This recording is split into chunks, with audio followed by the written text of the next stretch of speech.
Fala, gestor ou dono de imobiliária. Eu estou aqui em mais um podcast da Upstate. Hoje com Arthur Tomasi, ele que é fundador da C2T Advocacia, um dos principais escritórios que atende não só Minas Gerais, mas todo o Brasil. Eu vou deixar ele apresentar um pouquinho, falar da história dele e contar a própria história da C2T. Seja bem-vindo, Arthur. Valeu, Matheus. Prazer imenso estar aqui. É uma honra, né? Acompanho a UP e sei da seriedade do seu trabalho. Nos atende? Atendo, cliente do escritório, né?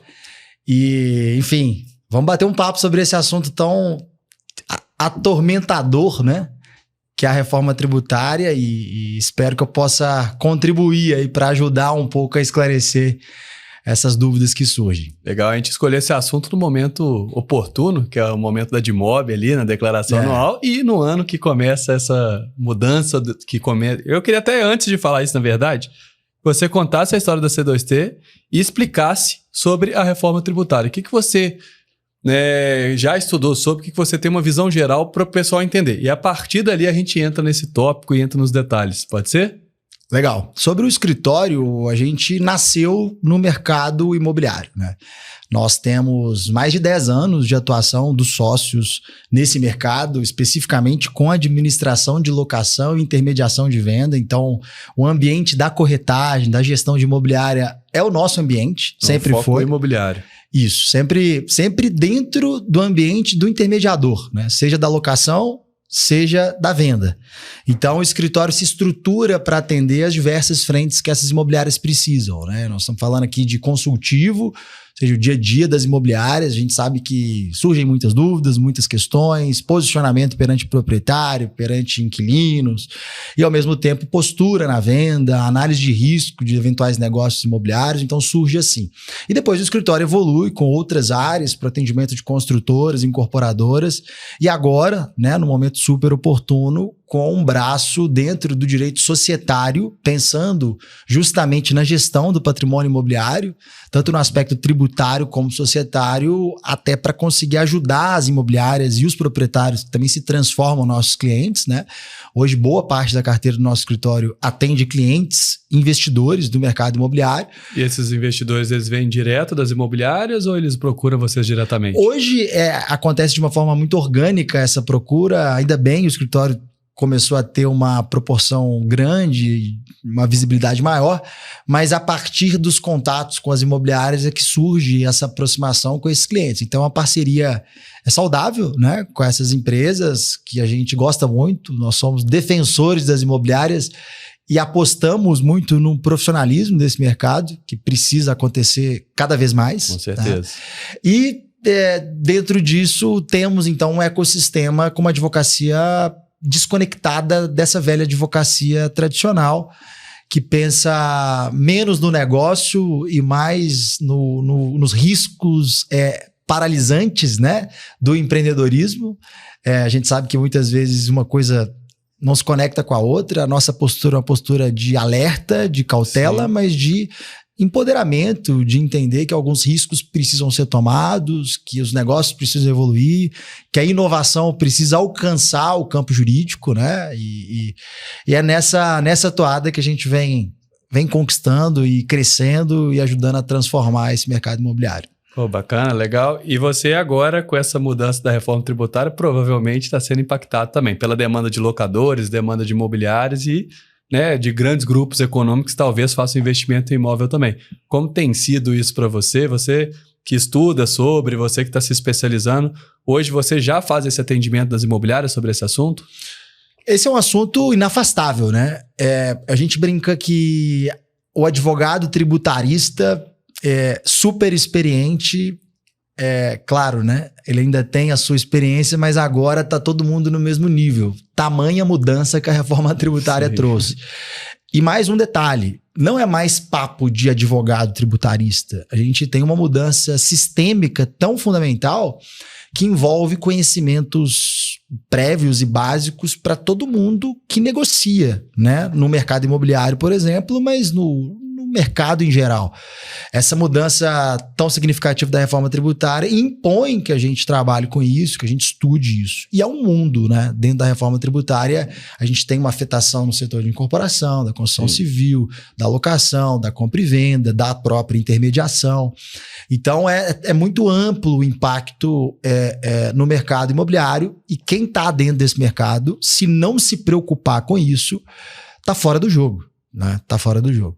Perfeito. Então, vou começar explicando, né, sobre a reforma tributária em si. O que ela é, o que ela afeta diretamente? Me conta um pouquinho. Legal. Primeira coisa que a gente precisa pensar, e isso sempre foi pauta, né, das nossas conversas em família, nos bares. A gente não sabe o que a gente paga de tributo, né? Sim. A gente não sabe o que a gente paga de tributo. Então, esse problema é um problema que vem sendo pensado já há muito tempo. Então, eu vejo muita gente confundir a ocasião de um determinado governo e do início da reforma tributária e dos seus impactos mais diretos nesse governo como se fosse uma medida de governo. Sim. E, na verdade, essa é uma iniciativa de Estado, né, que vem sendo trabalhada há pelo menos uma década, né? Então, todo o processo legislativo envolveu debates com diversos setores. E, basicamente, a intenção da reforma tributária, e eu acredito nisso, tá, é que haja uma simplificação e uma clareza maior no entendimento de como se dá o impacto da tributação em cada fornecimento de serviço e de produto. É importante a gente entender que a gente está falando de uma reforma tributária do consumo. Essa é a natureza dos impactos do que a gente está tratando agora. Então, entendemos que quando eu compro alguma coisa, quando eu consumo alguma coisa, um serviço ou compro um produto, a gente precisa saber o que é tributo ali, né? E dentro dessa cadeia, entender isso é saudável, porque facilita, simplifica e acaba que as coisas ficam mais claras e todo o mercado ganha com isso. Então, só que locação antes, por exemplo, ou imóvel em si, a compra e venda, não era considerado esse consumo. O que mudou, né, nessa visão da reforma tributária? Exatamente. A gente tem, né, um entendimento de que a alocação é um contrato de cessão de um espaço de forma onerosa por um preço X que incidiria somente o imposto de renda, tá? A rigor, pensando aqui na pessoa física, que talvez seja o aspecto que diferencia e traga tanta evidência que a gente passou a discutir em que medida a pessoa física pode se tornar contribuinte disso. Então, o que se trouxe, né, é definir alguns critérios para que, quando a alocação é explorada com habitualidade e volume, a gente passe a considerá-la como dentro da esfera do consumo.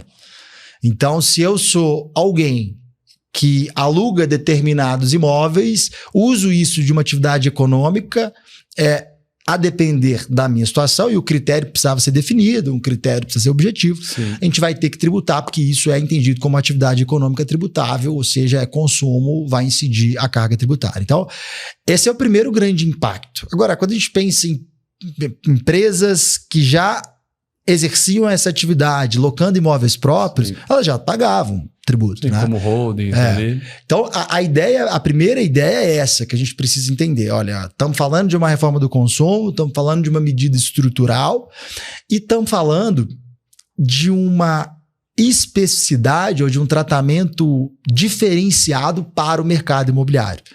O que significa dizer o seguinte: se eu tenho, né, a produção desse copo, ela tem um ciclo relativamente curto comparado com o ciclo do mercado imobiliário. Então, eu produzo 1.000 copos desse em X dias. Sim. E vendo em X dias, ou seja, é um ciclo mais ágil da cadeia de fornecimento desse produto. Por outro lado, o mercado imobiliário ele não pode ser equiparado a isso. O mercado imobiliário é um mercado que, dentro da sua cadeia produtiva, ele envolve um tempo muito maior. É o ciclo do imóvel, né, que a gente conhece tanto, desde do desenvolvimento, produção e comercialização ou locação, que é onde a gente está aqui agora. Sim. Então, a ideia foi, precisamos tratar o mercado imobiliário de uma forma diferente. Dentro do mercado imobiliário, precisamos tratar locação e compra e venda também de forma diferente. O que isso significou na prática? a gente tem esse imposto criado, que é o IVA dual, ou seja, CBS, IBS, ele ainda não tem uma alíquota definida. Ela é estimada de 26% a 28%. Ou seja, essa é a alíquota estimada cheia do imposto. Porque então, a gente só tem a janela de onde deve ser esse imposto, mas não tem a definição de quanto vai ser específico para cada mercado. Exatamente. Então, todas as projeções que a gente faz são estimativas que a gente pensa, imagino que será 28, tem gente que defende que será 27,5, mas a gente precisa definir alguma coisa. Por que isso não aconteceu até agora? Porque como a ideia inicial não é aumentar a carga tributária, existem simulações possíveis para, no período de teste, compreender o que é a alíquota ideal para se manter a coerência tributária. Perceba? Então, essa é a lógica de não ter ainda uma alíquota definida. Quando a gente pensa no mercado imobiliário, e muita gente falou, meu Deus, 28%, como assim? E assim, talvez o ambiente mais fértil para fake news é aquilo que ninguém sabe direito, né? Que não está tão claro. Né? Você tem uma afetação macro, né? Porque a locação está dentro da vida de todo mundo, mas por outro lado, ninguém sabe muita coisa, né? A gente brinca, até os especialistas, os professores, já sentam para dar aula e falam, peraí, eu também tenho dúvida, né? Porque é uma mudança tão drástica. Mas na prática o que a gente teve foi, olha, vamos pegar a alocação de imóveis e dessa alíquota nós vamos ter um desconto, né? Uma redução de 70%. Ou seja, isso já está definido. Isso já está definido. Então, na alocação aplicada vai ser 70% com esse desconto. Ou seja, a nossa conta agora não é mais uma conta de 28. É de 28 menos 70. Entendi. Essa é a primeira questão. Essa questão impacta, né, na alocação, como negócio, é claro. Mas nós precisamos entender que essa reforma tributária veio para definir que agora nós conseguimos entender o que é preço do aluguel e o que é imposto destacado. Sim. O que significa na prática que eu conseguirei ver exatamente o imposto que incidiu sobre aquele aluguel que, por exemplo, eu paguei na hipótese do meu locador ser contribuinte. Então, se meu locador é uma pessoa jurídica que aluga imóveis, eu, inquilino, seja pessoa física ou jurídica, ao pagar, vou ver lá na nota fiscal, que também é uma inovação, vou ver lá o aluguel destacando o imposto. E aí entra a lógica do creditamento, o que significa que todo o imposto que eu desembolso, eu posso me creditar, né, naquele imposto que eu sou o efetivo contribuinte. Isso serve para pessoa física também? O locatário pessoa física? Não, esse é o grande aspecto, né? O locatário pessoa física não contribuinte, porque a gente tem a hipótese da pessoa física contribuinte, né? Que também é uma situação nova que tem gerado muita dúvida. Mas a regra é que esse consumidor final, e aí vamos ser bem claro, direto, na locação residencial, esse cara é quem é o último da fila. Ele é o último é o final da ponta. Sim. Ele não tem como, ele não se apropria de créditos para usar no fornecimento de algum serviço ou produto. Só para ver se eu entendi. A lógica, igual você falou, é a lógica de consumo, vai agrupando, né, o imposto, o último da ponta, que é o consumidor final, é quem mora no residencial. Então ele vai ser o maior afetado, você acredita, pela alteração, né, da reforma tributária. E eu queria aproveitar para fazer uma outra pergunta em cima dessa, que é precisa constar no contrato que esse locatário vai pagar esse imposto ou automaticamente ele já vai ser responsabilizado por esse imposto? Perfeito. Primeiro, sobre essa lógica de impacto direto ao consumidor final, ela faz muito sentido em tese e a gente tende a dizer que o inquilino da locação residencial pagará mais caro. Sim. Porém, eu, Arthur, né, entendo que há uma conciliação mercadológica que fará com que essas coisas se adequem, tá? Na prática, as locações são negociadas o tempo todo. Sim, tende aí para o equilíbrio, né? Uma redução no valor do aluguel e essa absorção. E a cadeia toda absorve isso de modo que o impacto não seja só da pessoa que paga ao final. Entendi. Porque se eu alugo menos, eu preciso ajustar o preço e assim sucessivamente. Então, entendo esse racional de um impacto direto ao consumidor final, mas entendo também que há, no médio prazo, um ajuste econômico por uma questão de força de mercado. Então, para a gente retomar, temos então impacto na locação. Uhum. E temos, né, um período de transição, que significa dizer o seguinte, olha, definimos que há, a partir de agora, um imposto cuja alíquota é, um exemplo, 28%, mas que tem a redução de 70%, agora sobre toda locação incide esse percentual. É claro que não poderia ser assim, né? Existe, então, um período de transição. A gente tem que lembrar que a reforma tributária é uma reforma que afeta todo o consumo. Sim. Então, ela precisava ter um escalonamento no tempo, primeiro por uma questão operacional, de ajuste, de sistema, de lógica, de prática, mas também por uma questão econômica, né, de comportar, né, a aplicação de uma alíquota dessa no médio prazo. Então, essa primeira etapa ela já começou agora em 2026? Em 2026 a gente tem alíquotas teste, que basicamente sustentam uma projeção de como é que será efetivamente a usabilidade do sistema, as declarações. Então, na prática, há uma alíquota simbólica teste, e isso não acontece na prática. E a partir de 2027, nós passamos efetivamente a ter a incidência dessa tributação, mas de forma progressiva. Então, Entendi. Até 2033, teremos, né, se nada mudar até lá, né, o Brasil até o passado é incerto. Exatamente. Mas até lá nós teremos a implementação efetiva. O problema é que a locação, contratos de locação foram assinados ano passado. Sim. E eles produzirão efeitos, né, no direito a gente fala um contrato de trato sucessivo, ou seja, ele produz efeitos de forma recorrente. A gente tem, então, um contrato que foi assinado em 2025 e que terá efeitos em 2027. Sim. O nosso escritório fez uma convocação aos clientes no final, outubro, por ali, novembro de 2025, para alertar as imobiliárias e os locadores, de um modo geral, que nos novos contratos de locação é fundamental que haja um esclarecimento sobre essa lógica de aluguel líquido, Sim. nota fiscal, destaque de tributo, reforma tributária. Afinal de contas, nós não podemos negligenciar que isso terá efeitos enquanto durar essas locações. Se a gente pensar em locações de 5, 10 anos, então isso precisava ser tratado, é claro. O que você tinha falado até antes da gente começar aqui o podcast, né? Isso vai ser destacado para a pessoa, seja pessoa física ou jurídica, locatário. Só que trazer essa clareza no contrato evita conflitos, né, de entendimento e traz aquela transparência que é esperada da imobiliária. Perfeito. A ideia é, quem é o contribuinte desse imposto na locação? É o locador. Sim.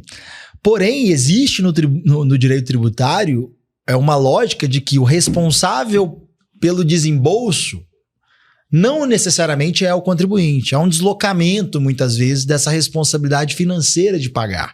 A gente tem um pouco de dificuldade de compreender isso, mas no final das contas, há um crédito e débito, né? Sim. Porque o locador também pagou por determinado serviço, por exemplo, serviço da imobiliária. O locador que tem a tributação. Então, a lógica é uma lógica de crédito e débito. O problema é que o consumidor final, pessoa física, ele não vai ter onde debitar. E ele, Sim. por isso, não tem crédito. Então, na prática, essa é a questão. E os contratos, eles precisam trazer esclarecimentos. A gente conhece bem a locação. A locação de imóveis talvez seja o principal ambiente de conflito que a gente precisa o tempo inteiro se desdobrar para gerir, né? E não será diferente se o inquilino receber um boleto que ao invés de R$5.000, tem lá 5.000 mais X% de BS-CBS, que é o que irá acontecer, né? Independente da previsão contratual. E por isso era muito saudável que os contratos já tratem disso. Ou seja, basicamente, o contrato de locação precisa falar que o preço do aluguel é líquido. Entendi. Tá? E que serão destacados tributos cujo desembolso, a responsabilidade econômica pelo desembolso é do inquilino. Arthur, não tem isso. Não tem isso.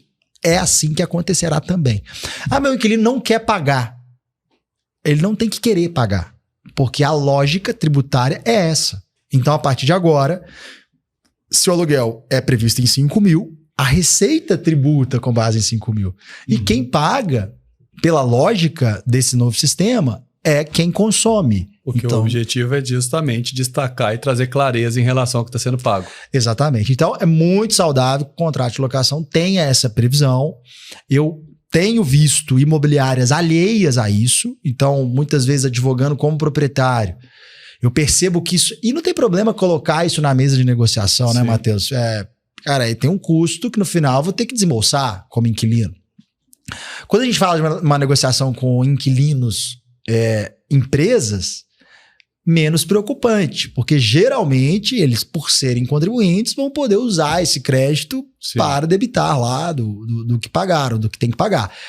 Mas é bom que se diga sobre esse assunto na hora de negociar o preço do aluguel, né? Com porque certeza. É uma questão de previsão de caixa, né? Eu tenho X para o aluguel, não vai dar para pagar, porque necessariamente o inquilino terá que pagar. Portanto, eu percebo imobiliárias que já não estão pensando nisso. Isso é um problema. Um problema contratual, um problema negocial, porque se você não sabe colocar isso na mesa com clareza, há um desvio do negócio e você o não que chega. podem acontecer são dois problemas que são grandes. O locatário devolveu o imóvel, que aí vai ter uma desocupação justamente porque ele vai ter esse aumento.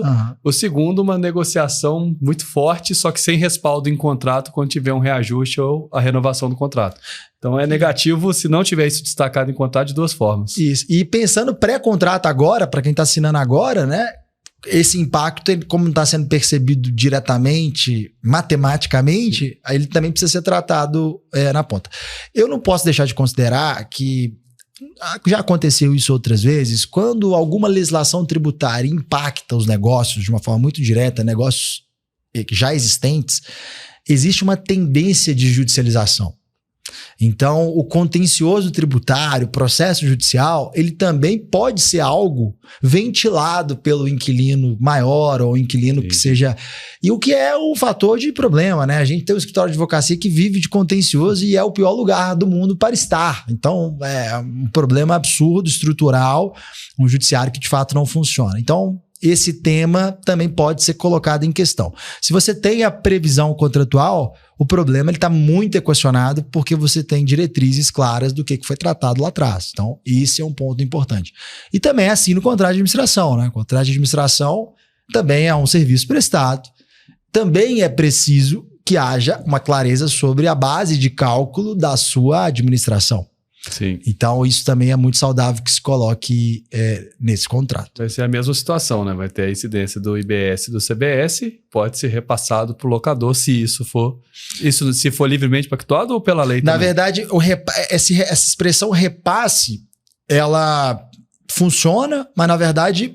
eu vou definir a base de cálculo da incidência da minha administração de 10%, por exemplo. Já é o locador que tem que pagar. Exatamente. Por ele ser o próximo da ponta da cadeia. Então, o que podemos fazer, e algumas soluções estão sendo dadas nesse ponto, por exemplo. Porque a nossa cabeça ainda está processando. Antigamente, a gente recebe o dinheiro e aí a gente, quando contribuinte, vai pagar. Agora não, né? Agora tem esse destaque. É o próximo da cadeia produtiva que vai pagar. Então, tem que conseguir absorver essa Você tem mais facilidade para entender isso. Eu, como advogado, eu tenho uma dificuldade absurda, né? De compreender essa lógica de competência, regime de caixa. Exatamente. Tem fato todo gerador. A verdade é que a gente ainda tem uma pendência de regulamento a ser instituído. Sim. Ou seja, muita coisa virá, muita coisa será esclarecida nesse regulamento para facilitar a compreensão, né?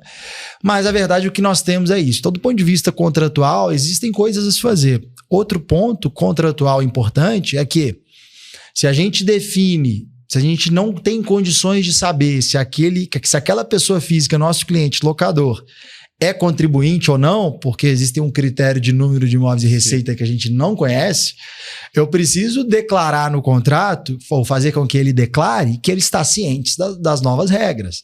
Porque senão eu fecho um preço de aluguel com ele, tendo a incidência de uma tributação que nem ele sabia que aconteceria, né? E você não tem condições nenhuma de saber a situação particular de cada locador, porque às vezes ele tem várias imobiliárias, às vezes tem vários imóveis e a gente não tem como conhecer isso. Você tocou num ponto importante, né? Primeiro eu queria falar sobre a regra né, de quem que tem, né, quem vai ter essa incidência do imposto. Perfeito. E segundo, é uma das regras que a pessoa tem mais de 3 imóveis alugados ou o total de valor que você vai falar pra gente aí. E se as pessoas tiver 3 imóveis, cada um no lugar, como que a imobiliária vai ter esse controle? Ela tem que se responsabilizar por isso ou não? É 100% responsabilidade do locador? É claro que, primeiro, sobre o critério é um critério de quantidade e volume, né? Sim. De número de locações, imóveis, a gente vai entrar nisso, mas e valor de receita. Pelo que eu notei aqui, eu acho que são mais de 3 imóveis, né? 3 ou mais imóveis, e tiver receita bruta anual acima de 240 mil. Mais de 3 imóveis. Então, mais de 3. 4 ou mais, incluindo 4. Tá. Mais de 3 imóveis e 240 mil de receita para que você... Se isso acontecer no ano anterior... De receita de locação. De locação. 240 mil de receita de locação decorrente desses imóveis, né? O que significa isso na prática? Essas são as características, as condições para que no próximo ano eu seja contribuinte. Perfeito. Entende? Mas vamos pegar o raciocínio. Então, eu estou aqui, vamos supor que já está valendo a reforma, em 2027 começa escalonado, mas começa. 2027 eu ultrapasso 240 mil como locador. E aí, eu chego no ano de 2028, eu tenho que recolher. E aí, eu tenho repassar isso para o locatário final. Correto? Se tiver previsto contratualmente, se tiver seguindo a regra certinha. Como que a imobiliária vai controlar isso? Porque, teoricamente, quem lança no boleto é a imobiliária. Ou ela não, ou isso já vai chegar como isso, que não ficou tão claro para mim e eu acho que talvez esteja nebuloso para todo mundo. Né? Primeiro, é importante entender que essa... Minha pergunta é de leigo mesmo. Não é boa, a pergunta é ótima, porque tem muita obscuridade nisso mesmo. É porque um dos grandes pontos, desculpa te cortar, mas até para fechar meu raciocínio, que a gente sempre está questionando é o seguinte: o quanto isso vai impactar na imobiliária? Quanto que a imobiliária tem que fazer, por exemplo, igual hoje tem que fazer retenção na fonte, ela vai fazer lá no boleto. Ela sabe a regra. Né? Então ela sabe, o locatário PF, locador PJ, ela vai fazer essa retenção ou vice-versa. Né? Locatário PJ e locatário PJ e locador PF. Né? Aí ela tem que fazer essa retenção e ela vai fazer no boleto. Tá. Ela vai fazer essa retenção hoje. Vai ser igual? Vai ser a imobiliária que vai lançar isso no boleto? Como que vai funcionar na prática? Vamos entrar aqui, vamos dar um passo atrás para definir o seguinte. As condições para que eu, pessoa física, me torne contribuinte, ela acontece no ano anterior. Sim. Né? Então, se aquilo aconteceu no ano anterior, mais de 240 mil e mais de 3 imóveis alugados, você se torna contribuinte no ano seguinte. Certo. Né? O que já há, né? A instrução e a determinação de um cadastramento das pessoas físicas envolvidas nesse cenário no CNPJ. Significa que eles terão um CNPJ e se transformarão em empresa? Não. Mas será um cadastro que, dentro de um sistema de apuração assistida, né, que está sendo estruturada pela Receita, e claro, partindo da premissa de que todas essas locações são declaradas, ou seja, essa informação está sendo declarada, haverá um automatismo na categorização da condição de contribuinte, que, claro, precisará ser informada pelo proprietário. A gente não tem ainda precisão sobre os detalhes desse sistema. Como que isso vai funcionar na prática? O que a gente sabe a gente vai ter a figura do CNPJ, da pessoa física, e que essa apuração do cálculo do IBS-CBS será uma apuração automatizada, né? Ou pelo menos assistida por um sistema super sofisticado, de modo que, se eu agora sou contribuinte, necessariamente quando eu emitir a nota fiscal do aluguel, eu já terei o percentual, o valor do imposto incidente sobre aquilo. Então, aí entra a questão da nota, né? E aí entra a questão da nota que não tem razão de ser, né? Essa é uma delas. Há razão de ser. A gente não sabe, por exemplo, na prática, sobre que momento exatamente essa nota vai ser emitida, né? Como é que isso funcionará? Quem emitirá a nota? Muita dúvida. A imobiliária fala, mas agora eu tenho que emitir nota? Eu para o locador? Não, definitivamente não, a não ser que algo mude. Bom que essa dúvida não é só minha. Não, essa é a dúvida nebuloso ali, né? Essa é a mais frequente. Uma resposta direta, né? O que eu posso dizer é que a emissão de nota fiscal para quem não emitia não é obrigatória ainda, porque só será obrigatória a partir do 4º mês posterior à publicação do regulamento. Então, não se preocupem, né, com relação à emissão de nota fiscal, porque isso ainda não está sendo exigido. Então, hoje a imobiliária ela tem que entender, até mesmo para ela conseguir passar essa segurança para o locador dela, mas ela ainda não tem uma responsabilização, nem de lançar, nem de cobrar esse valor. Não. Então, hoje a gente não tem essa implicação prática, né, para as imobiliárias. A gente tem, claro, a implicação prática da emissão da nota fiscal dela, né? Sim, ali pensando como imobiliária. Então, assim, são muitas coisas ainda a acontecer, mas a lógica está posta. Muita coisa já está clara, né? E uma delas é que nós temos uma condição, um conceito, né, de caracterizar aquela pessoa física como contribuinte se ela loca muitos imóveis. Sim. Ou seja, ela tem frequência em locação de imóveis e isso gera uma receita significativa. Agora, quantos imóveis? Poderia ser 5, poderia ser 2. Né? Por uma definição objetiva, chegamos ao ponto de ser mais de 3 imóveis com essa receita. O ponto curioso é que olha só a situação que poderia gerar. Isso aplica-se mais na venda, mas eu acho que isso vai ficar claro.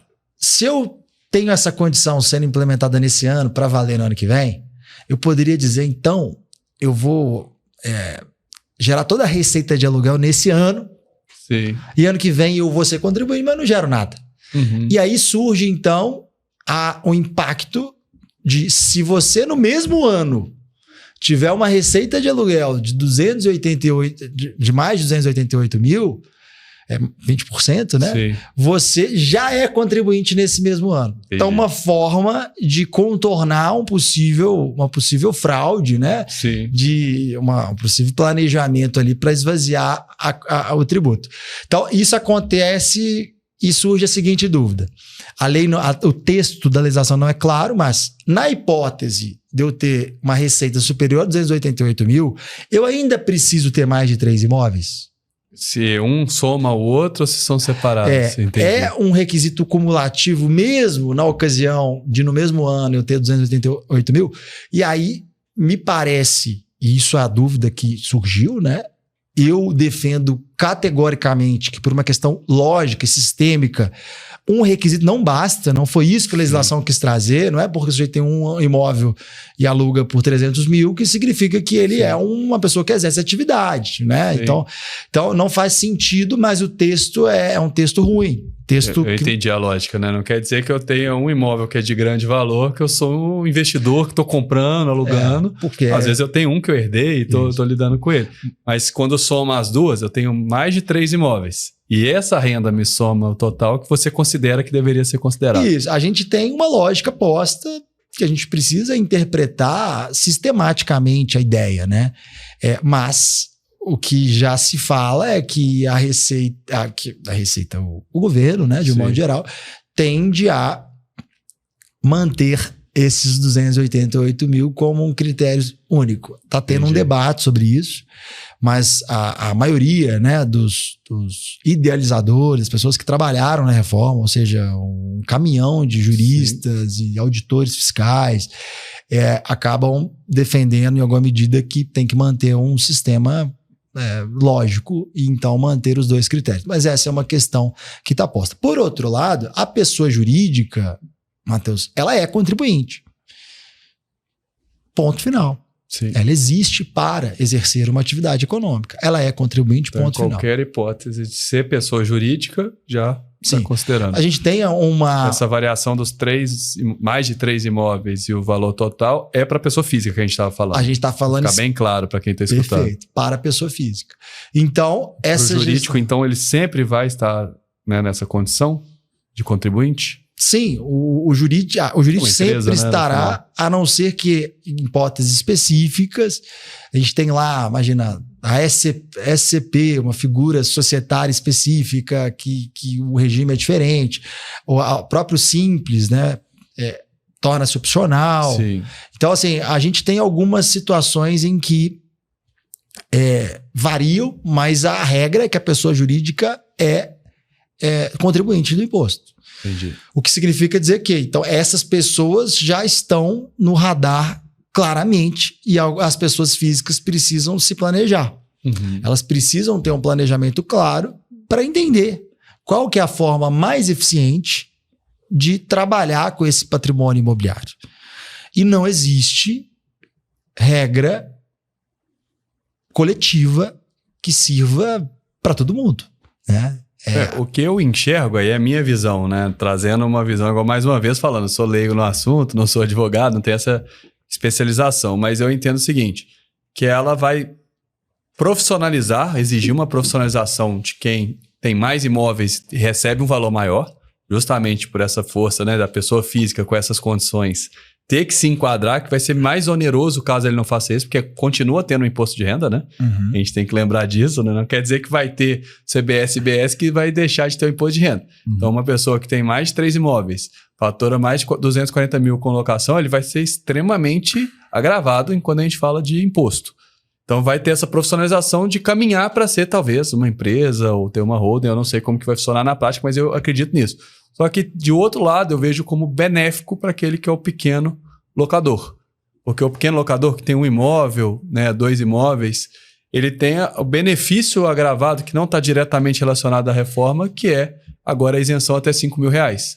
Então, se ele tem uma renda somada junto, uma dessas rendas do aluguel, que é inferior a R$5.000, para ele acaba sendo mais benéfico. Você concorda com isso ou minha visão está equivocada? Concordo com isso. O que a gente já vê, né, é que algumas estratégias podem passar por eu mantenho a pessoa física num limite de não contribuição, ou seja, não sou contribuinte, e o que extrapola eu torno mais eficiente incorporando existe essa possibilidade. Uma ideia híbrida ali. Isso. A gente tem uma série de variáveis nisso. É impossível, né, tratar isso de forma generalizada, porque existe um impacto sobre o que você pretende com determinado imóvel. Existe uma situação curiosa que a reforma tributária traz, que é o uso pessoal, de bem da pessoa jurídica, ou seja, que ele presume que ali há, né, um uso oneroso, ou seja, se a pessoa jurídica mora, se a pessoa física mora em um bem da pessoa jurídica, são pessoas distintas. Então, na verdade, se você concorda em que isso não gere o custo financeiro para quem usa a pessoa física, e há essa confusão de que a empresa sou eu, não é. Seria o caso de uma locação não residencial para finalidade de moradia de sócios e funcionários. Exatamente. Então você acaba tendo esses ajustes a serem feitos. E é uma situação muito comum, né? As pessoas terem imóveis nas suas próprias holdings e morarem nele. Isso acontece. Sim, quando ele é proprietário do imóvel e ele mora nela, ou que ele aluga pela empresa e mora nela. Os dois alugando vai ter incidência, né? De qualquer maneira. Mas quando ele só mora, né? Tem um comodato. Entendi. É um comodato. E aí a pressão o uso do imóvel de pessoa jurídica, presume-se que ali há um valor econômico apurado, né? Entendi. Então, você pode não querer cobrar, mas o imposto deve incidir. E aí o imposto é projetado com base no valor em que se tem, em média, uma alocação naqueles moldes. Então, surgem novos riscos, ao mesmo tempo surgem oportunidades.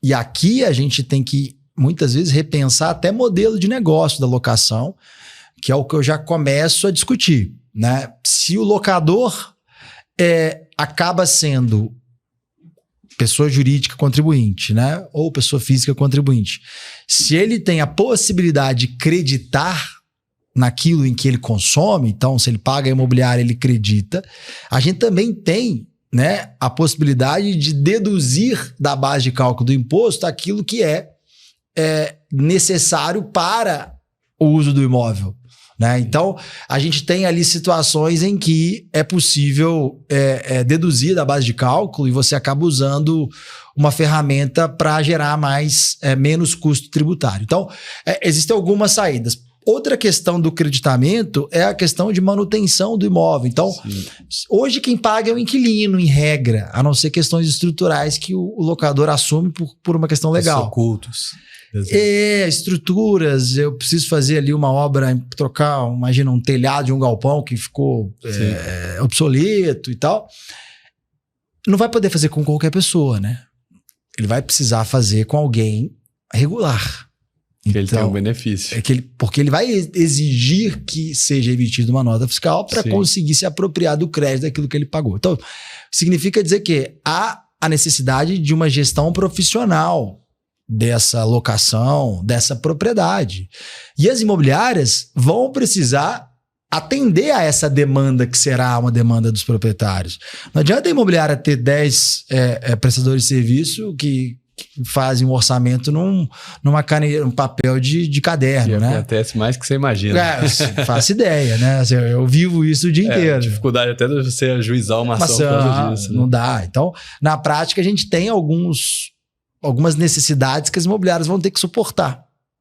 Dessas, a mais evidente é ter uma gestão mais clara e um profissionalismo maior também. E aí, pensando até nas imobiliárias, né, na categorização das receitas que ela tem. Então, o que é, de fato, uma remuneração decorrente da administração? O que é uma receita vinda de um comissionamento pago pela seguradora? Sim. Então, a gente surge ali uma gestão mais profissional mesmo da imobiliária e também do proprietário. E quem conseguir entregar esse serviço de uma forma mais equalizada, mais clara, vai sair na frente, né? Bacana. Esse é um outro aspecto importante. Legal. Eu queria entrar no assunto, porque a gente, quando tem uma mudança tributária ou um aumento tributário, tende-se a aumentar uma sonegação. Nosso mercado ele já tem algumas empresas que não fazem a declaração de tudo, por pedido do locador, por conta própria. Só que, apesar de ter essa reforma tributária, ela ainda tem, né, aquelas mudanças que vão ter, né, que é o CPF do imóvel, Cadastro Imobiliário Brasileiro, e o Sistema Nacional, que é o SINTER, né, que é o Sistema Nacional de Gestão de Informações Territoriais, que vai unificar a base de prefeitura, né, de estado e do governo federal sobre o imóvel, o que vai fechar um pouco o cerco daquelas pessoas que não fazem essa declaração e, consequentemente, da imobiliária. Então, eu queria entender com você, primeiro, qual que é o aspecto positivo desse sistema único, que eu sei que tem, né, motivo não só de pegar as pessoas e cair na malha fina, mas também tem um motivo positivo. E qual que é o impacto nos locadores e imobiliárias que não declaram hoje? Perfeito. Primeiro, vamos traçar um cenário sobre o Brasil, né? Brasil, 50% dos imóveis, pelo menos, são irregulares. Sim. Então, nós temos um problemaço que impacta na segurança jurídica e na economia e no mercado imobiliário, né? Não faz sentido a gente entender que isso seja normal. A gente compreende por que existe, mas o trabalho tem que ser para resolver essas questões de regularização.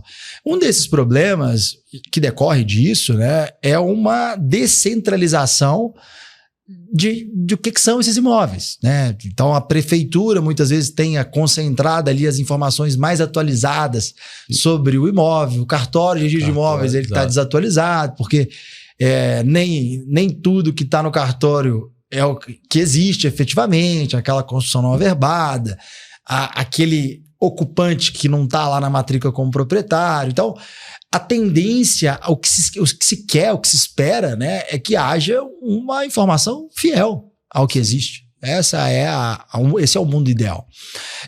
Então, além disso, né, o controle sobre a existência desses imóveis e uma parametrização sobre valor, sobre critérios, sobre o que existe de fato, é algo saudável de um modo geral.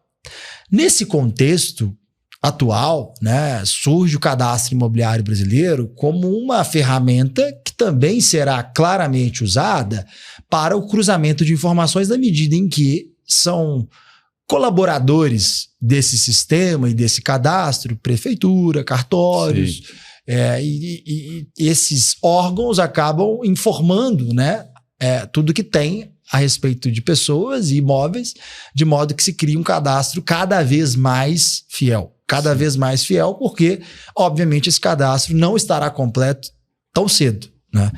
Mas a tendência é que esse cruzamento de dados viabilize a identificação de sonegações. Sim. E aqui é importante trazer um outro aspecto. A Receita Federal tem um efetivo conhecidamente insuficiente para fazer apurações de negócios de baixo valor. Sim. Isso é muito claro. Só que agora, a gente estava falando CBS e BS, nós estamos falando de interesse a incidir sobre uma operação de locação de município e estado. Ou seja, não é só mais a Receita Federal que está de olho na locação para efeito de imposto de renda. Agora nós temos uma concorrência entre os demais entes que passam a ter interesse em fiscalizar essas operações.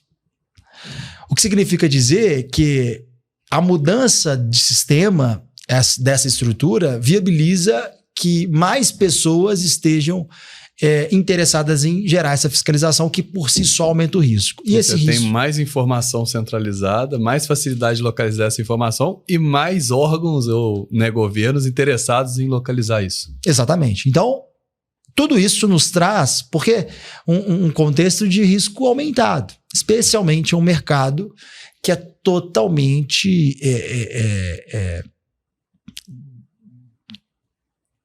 preocupante nesse aspecto, né?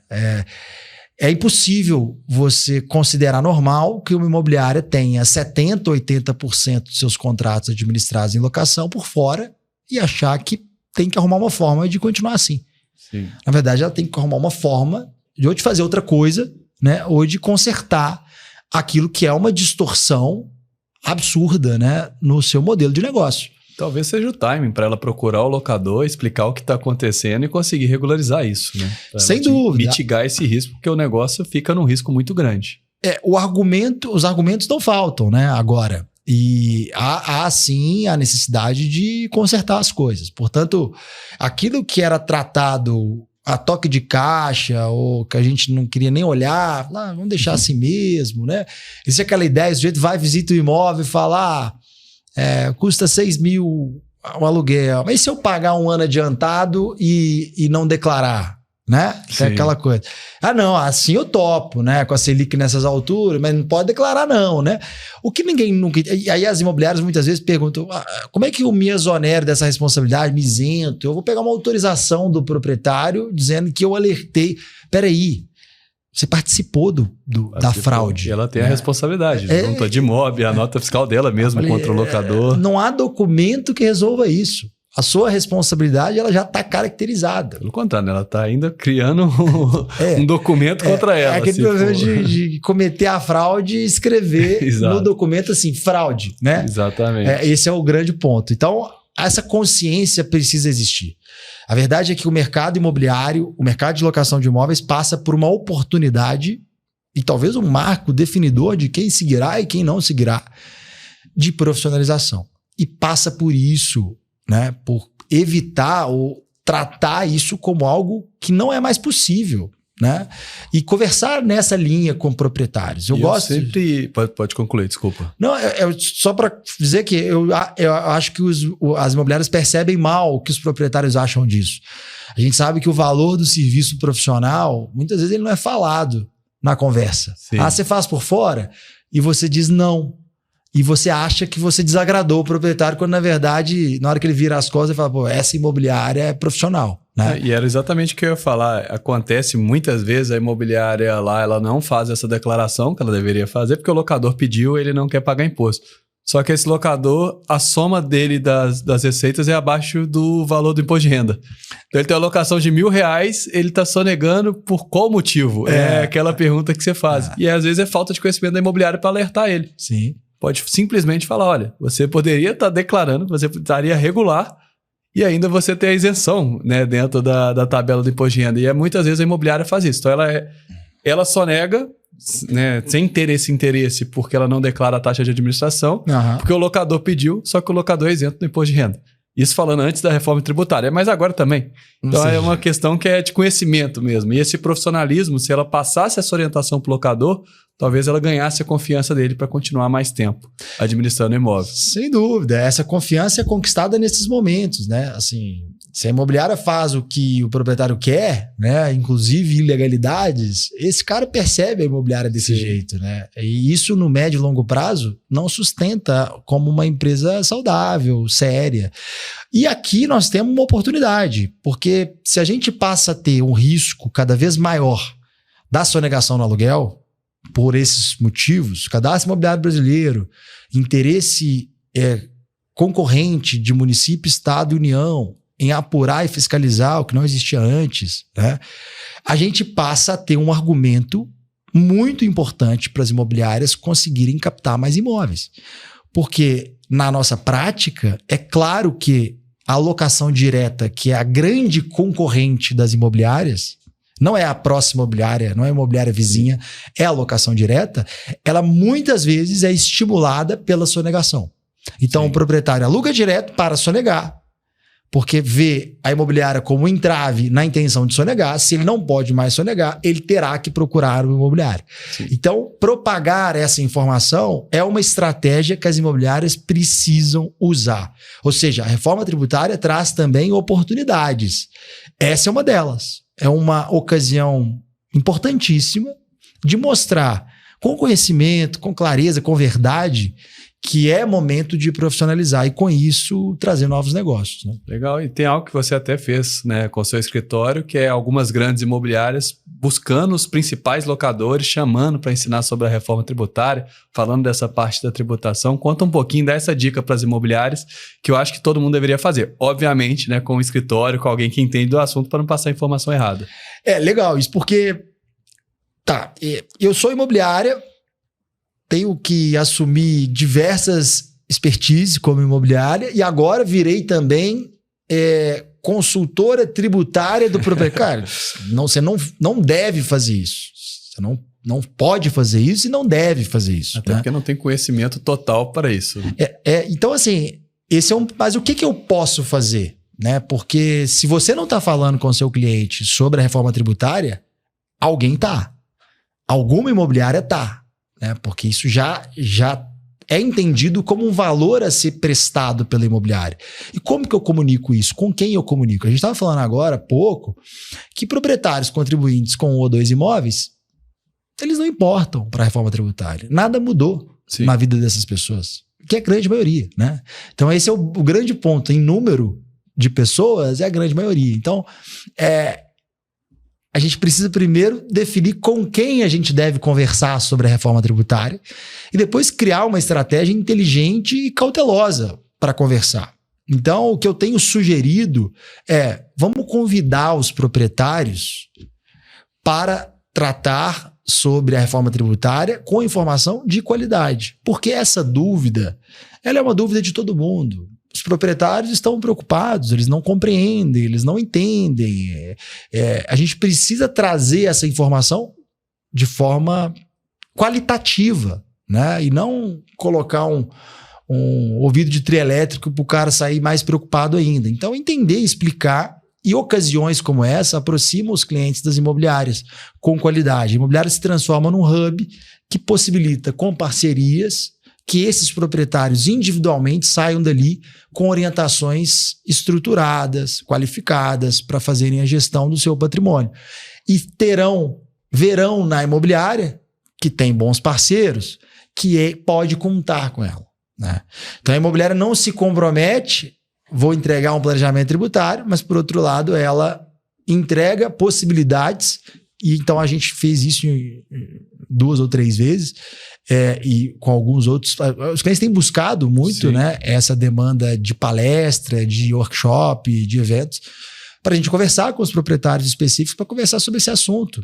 E dali, ninguém sairá sabendo de muita coisa, mas com algum norte e passando a dar importância devida para esse tema. E construindo ali outros momentos para ter soluções mais especializadas. E aumenta o laço com a imobiliária. E às vezes é um multilocador que tem parte nessa imobiliária, parte em outra. Quem ele vai preferir é a que está dando orientação, né, para ele, com certeza. Sem dúvida alguma. Então essa é uma estratégia que se você não fez ainda, faça ontem, né? Porque é fundamental para criar esse relacionamento qualificado, né? Perfeito. A gente está chegando nos momentos finais, Arthur, mas eu queria que você trouxesse. O que você acha que é importante trazer que eu não perguntei aqui? Acredito que tenha muita coisa, mas o que você acha que é importante destacar? Na verdade, eu acho que um alerta que eu faço, assim, calma, né? As pessoas, cuidado com as fontes onde você consome as informações. A gente vive num ambiente digital muito perigoso. E acaba que isso impacta muito, né, esse compartilhamento desavisado de coisas tão novas que tão pueris ainda, a gente não entende. Então, tenha esse tema no seu radar, mas por outro lado, não faça da sua vida esse tema também, como se isso catastroficando aqui agora tem um problemaço, preciso saber de tudo amanhã. Sim. Então, acho que a gente tem um tempo de maturação sobre esse assunto, uma curva de aprendizagem importante. As imobiliárias precisam ter isso no radar, mas não podem se atormentar com esse assunto de modo a ficarem paralisadas com outras coisas básicas e fundamentais que toda imobiliária precisa fazer, né? Então, eu estou pensando na reforma tributária, mas eu tenho 50% da minha carteira por fora. Sim. Cara, vamos rever, vamos olhar para dentro e primeiro entender como é que eu posso consertar isso, para depois avançar em estratégias que envolvam, mais sofisticadas, que envolvam usar a reforma tributária como alguma coisa que possa gerar novos negócios. Então, calma, né? As coisas ainda estão acontecendo e vamos ser otimistas, né? Porque acredito que toda essa mudança vem virá no longo prazo com bons resultados para o Brasil, para a estrutura, para a economia, de um modo geral. Essa é a minha aposta. Pô, excelente, perfeito. Acho que a gente aprendeu bastante aqui, né, com você, Arthur, falando um pouquinho sobre a reforma tributária. E eu queria sair um pouco agora desse assunto para a gente finalizar, mas fazer algumas perguntas mais diretas de você mesmo. Né, hoje, né, você está à frente da C2T, né, tá com essa parte da reforma tributária, mas igual você falou, você faz tudo relacionado a imóvel ali. Ajuda a locadora, ajuda o dono de imóvel que está comprando, vendendo, imobiliária. Né, como que a imobiliária pode te procurar para você prestar serviço? Que tipo de serviço que você presta para ela? Fala um pouquinho aqui para o pessoal saber também, procurar seu escritório, que eu, inclusive, né, nós da UP somos clientes, não só diretos, mas também a gente tem as imobiliárias parceiras que usam o nosso serviço utilizando a prestação do C2C. Conta um pouquinho para eles. Então, o nosso escritório, ele é um porto seguro ali para as imobiliárias, né? Eu digo que desde a dúvida diária que aquele colaborador que não sabe nada de locação tem que saber, né? E precisa ligar para alguém para entender sobre a lei do inquilinato, desde esse momento até uma ação judicial de despejo, até um procedimento de regularização imobiliária, né, que muitas vezes é algo que a imobiliária pode oferecer para o seu cliente. Olha, esse imóvel, para vender assim, ele não tem mercado, porque agora, se você regularizar, faz parte da instrução e da consultoria imobiliária sugerir, por exemplo, uma regularização imobiliária. Então, o escritório, ele orbita nesse ecossistema dos imóveis, tanto atendendo diretamente os clientes das imobiliárias nas questões de negócios imobiliários, de investimentos imobiliários, até na atividade da própria imobiliária, que muitas vezes encampa ali, por exemplo, a obrigação de desocupar um imóvel, de fazer a avaliação de uma garantia, de revisar os seus contratos de locação e os seus documentos, o kit da locação de um modo geral, para deixar esses documentos mais atualizados. Então, o escritório presta consultoria e assessoria jurídica para imobiliárias e empresas do segmento. Né? Como que elas podem fazer para te encontrar? Bom, nosso site, né, o c2tadv.com.br, lá tem todo o ecossistema de atuação do escritório. Meu Instagram, tô sempre muito disponível para conversar com imobiliários, com proprietários sobre esses assuntos todos, inclusive reforma tributária. Eu costumo brincar que a gente aprende muito com as imobiliárias, não existe setor mais heterogêneo, então você acha imobiliária de todo tipo, em todo nicho, né? E eu gosto muito de compreender Brasil afora, situações que funcionam em determinados lugares, não funcionam em Minas, em determinadas praças aceitas, você deve ver muito isso, né? Sim. E a gente compreender, dando respaldo jurídico para a inovação. Eu acho que o escritório tem essa característica de não dizer não inicialmente, né? Mas compreender qual que é a melhor forma de juridicamente construir uma inovação dentro do mercado imobiliário, construir soluções que possam, de alguma maneira, mudar, de fato, o mercado. Então, seja no meu Instagram, seja nas redes do próprio escritório também, que tem o Instagram do escritório, no site, enfim, pode chamar lá, nosso time está pronto para conversar, e eu também, fiquem à vontade, vai ser um prazer. Então, Arthur, agradecer sua participação aqui no podcast da UP. Eu acho que trouxe muito valor para as imobiliárias. Com certeza a gente vai ter outras oportunidades para trazer outros assuntos, mas eu acho que está no momento da gente falar da reforma, está no momento da imobiliária se preparar. Igual você falou, sem alarmismo, mas ela sabendo que precisa ter essa informação para o locador, para ela mesmo, porque né, a gente está, igual a gente falou, no momento de DMOB, no momento que está mudando, já está nos primeiros passos, 2027 entra com mais força ainda. Então, agradecer sua participação. Muito obrigado, meu amigo. Valeu, Matheus. Obrigado, cara. Valeu demais pelo convite. E, pessoal, eu vou fazer um convite especial para vocês. A UP esse ano está com o MIB, a melhor imobiliária do Brasil, que é um evento que vai acontecer em dezembro, mas que já está com a pré-inscrição aberta, em que a gente vai premiar mais de 100 mil reais as principais imobiliárias, e dividida em 3 categorias. Até 300 imóveis alugados, até 1.000 imóveis alugados e aquelas que já ultrapassaram essa marca dos 1.000 imóveis administrados. O objetivo é reconhecer essas imobiliárias que estão inovando em captação, efetivação, tecnologia. E isso é muito importante para o mercado porque a gente sentia falta desse tipo de premiação. Então não deixe de se inscrever, que vai ser um evento incrível. Nós vamos deixar o link abaixo e será um prazer, né, que você se cadastre e concorra a esse prêmio. No final do ano também a gente vai ter esse evento com a participação de grandes nomes. Com certeza eu vou chamar o Arthur Tomás para participar e grandes nomes trazendo conteúdo completo para a sua imobiliária, sobre reforma tributária, sobre inovação, sobre crescimento. Foi um prazer, pessoal, e até a próxima. Cara, você sabe que a gente não falou sobre o redutor social no aluguel residencial. Verdade. Isso é importante. O aluguel residencial, né, nas hipóteses de incidência do IBS-CBS, você tem R$600 deduzido da base de cálculo. Então, se o aluguel são R$2.000 de aluguel, o imposto incidirá após, né, a dedução do redutor social de R$600 incidindo sobre 1.400. O que significa, na prática, que aluguéis de menor valor terão impacto proporcionalmente maior e aluguéis mais caros, residenciais, terão um impacto proporcionalmente menor. Mas legal. É também uma proteção a esse tipo de moradia. Eu acho um ponto importante para ser incluído, inclusive, claro, no nosso conteúdo. Com certeza. É isso aí, coloca lá.